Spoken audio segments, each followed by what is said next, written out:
No one expected the city's most unshakable billionaire to hesitate, not even for a heartbeat. Yet the moment Ethan Marcel walked through the towering glass doors of the High Court, something inside him trembled.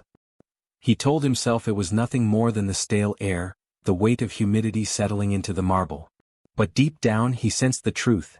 This day wasn't going to unfold like the neat, controlled chapters of his business life. He moved through the hallway with the sharp precision of a man accustomed to owning every room he entered. Lawyers glanced up with quick recognition, whispers trailing behind him. To them, he was the empire builder, the man who turned abandoned land into shimmering skylines.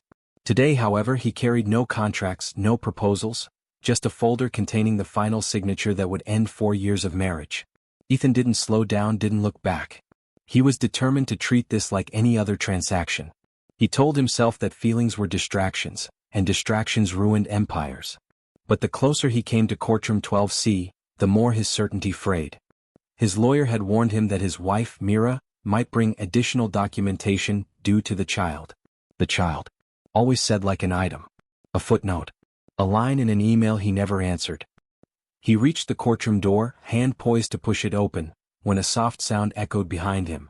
A quiet, gentle sound that didn't belong in a place filled with cold decisions and colder hearts.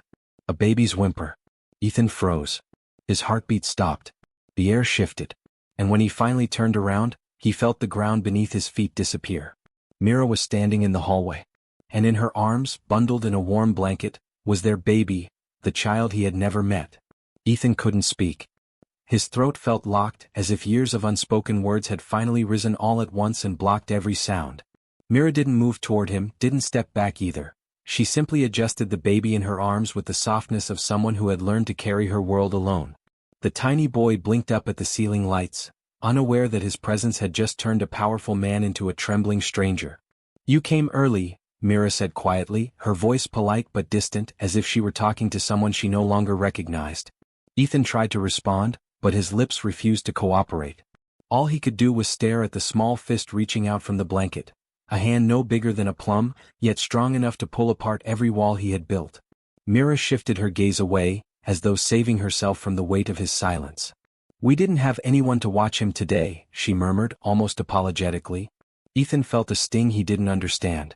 He had the power to command thousands of employees, yet here he stood, powerless in front of the two people who should have mattered most.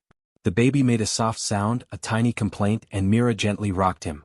Ethan's chest tightened as he watched the way she soothed their son with practiced ease. He realized then that she had lived entire lifetimes without him. Nights, fears, smiles he never witnessed. A sudden fear washed over him, sharp and unfamiliar. What if he had already lost everything long before this court day? What if he was too late to fix anything at all? Ethan followed Mira into the quiet corner of the hallway, his steps slow, as if each one carried a weight he had never trained for. He wasn't used to uncertainty. He wasn't used to being the one without the answers. But now, facing the woman who once trusted him with her heart and the child he barely knew, he felt like someone standing at the edge of a cliff. Mira kept her gaze on the baby, brushing a gentle thumb across his cheek. "He doesn't like new places," she whispered, more to herself than to Ethan. Yet the sentence felt like a thread pulling at him, reminding him that he knew nothing about his own son. Not his habits, not his moods, not even the sound he made when he was happy. "What's his name?" Ethan finally asked, the question cracking the air between them. Mira looked up, startled, as if she hadn't expected him to care enough to ask. "Lien," she said softly. The name hung in the air, beautiful and small, carrying all the moments he had missed. Lien turned his head at the sound of his mother's voice, his tiny hand waving. Ethan felt something shift inside him, something warm and terrifying. He wanted to reach out, but hesitation gripped him. Mira saw it, she always did. A faint, tired smile touched her lips, one that didn't quite reach her eyes. "You can hold him, if you want," she said, her voice calm but cautious. Ethan's breath caught. That simple offer felt like a door he wasn't sure he deserved to walk through. But as Mira gently extended their son toward him, the world seemed to narrow down to one fragile moment. One chance to prove he wasn't who he had been. Ethan's hands trembled as he reached forward, afraid he might break something so small, so peaceful. The moment Lien settled into his arms, the world seemed to pause. The child blinked up at him, studying his face with a calm curiosity that pierced straight through Ethan's carefully wired defenses. For the first time in years he felt exposed, seen in a way no board meeting, no negotiation, no headline had ever made him feel. Lien's fingers curled around one of his, warm and impossibly tiny. Ethan swallowed hard. He wasn't prepared for the feeling that swept through him, this fierce, unfamiliar pull inside his chest, as if something he never knew he needed had suddenly found him. Mira watched quietly, her expression unreadable, though a flicker of surprise softened her tired eyes. "He usually cries with strangers," she whispered. Ethan didn't look up. Maybe he knows," he murmured, his voice barely holding steady. Lien made a soft cooing sound, nestling against him, and Ethan felt a sting behind his eyes he wasn't proud of. This wasn't the life he had built. This wasn't the man he had allowed himself to become. Yet holding his son felt like holding a truth that refused to be ignored. Myra's voice broke the moment gently. "This wasn't how I imagined today," she said, her tone carrying years of unspoken hurt. Ethan finally met her gaze, realizing that the distance between them wasn't created in a single day, it was built from every moment he didn't show up. He tightened his hold on Lien, afraid of losing the warmth in his arms. "Mira, I don't want this to be the end. Not like this." Her breath caught, and for the first time since the hearing began, she didn't look away. Mira didn't answer right away. She looked at Ethan, then at Lien resting peacefully against his chest, as if weighing years of disappointment against the single moment she was witnessing now. "You've said things before," she said quietly. "Promises don't hold the same meaning when they arrive after the damage is done." Her words were gentle, but they hit with the honesty he had avoided for too long. Ethan felt the weight of them settle deep inside him. He had been a man who solved problems with money, schedules, and logic. Yet here stood a problem he could only solve with heart, something he had neglected for far too long. "I know I failed," Ethan admitted, his voice lower, steadier. "But seeing him, holding him. Mira, I can't pretend anymore. I don't want to be a stranger to my own son." The sincerity in his tone made Mira blink, as if the man before her didn't quite match the one she remembered. Lien stirred, brushing his tiny hand against Ethan's shirt, creating a ripple of emotion neither of them had expected. Myra's gaze softened, but caution still lingered in her expression.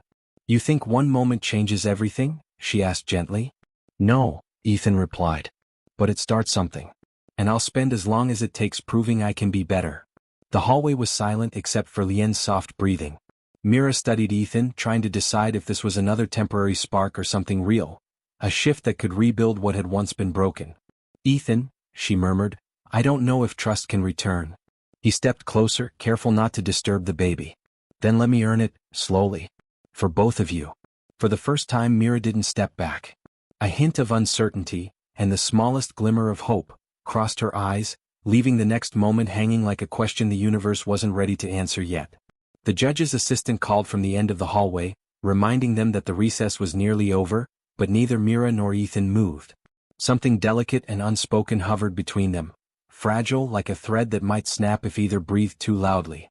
Lien shifted again, his small face brushing against Ethan's chest, making the billionaire freeze with a feeling he barely recognized, belonging. Mira watched the scene quietly, her arms crossed loosely, not in defense but in hesitation. "If we walk back in there," she murmured, "everything changes again. Either another break, or a beginning we don't know how to navigate." Ethan looked down at Lien, then back at her. "I'm not afraid of trying anymore," he said softly. "I'm only afraid of losing the chance to try." Her eyes glistened, though she blinked the shine away.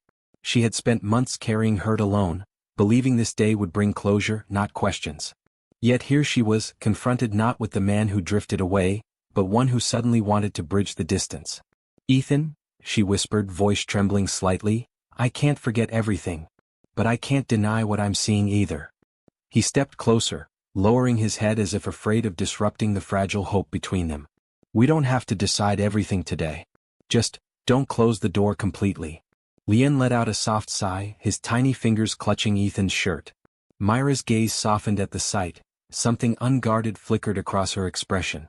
"All right," she breathed almost too softly to hear. "One step. That's all I can promise." Ethan nodded, relief washing over him like a quiet sunrise. As they walked toward the courtroom together, Mira at his side, Lien safely in his arms, he realized something unexpected. The most powerful moment of his life wasn't building an empire, it was earning the chance to rebuild his family, one fragile step at a time.